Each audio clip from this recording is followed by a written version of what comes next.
Alors qu'il se brossait les dents, il leva les yeux et se rendit compte qu'il était complètement invisible. Pris de panique, il recula précipitamment, enleva son chapeau, et son sac disparut mystérieusement.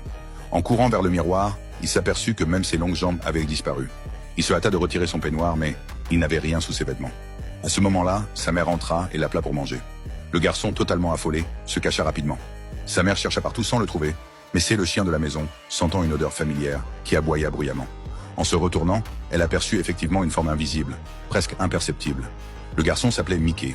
Sans réfléchir davantage, il se coucha sous la voiture et resta immobile, pensant que s'il était découvert, il aurait de sérieux ennuis. Il craignait que ses camarades de classe ne le considèrent comme un monstre. Alors qu'il s'apprêtait à fuir, il aperçut un garçon qui le martyrisait régulièrement et qui avait secrètement apporté un pistolet à billes à l'école.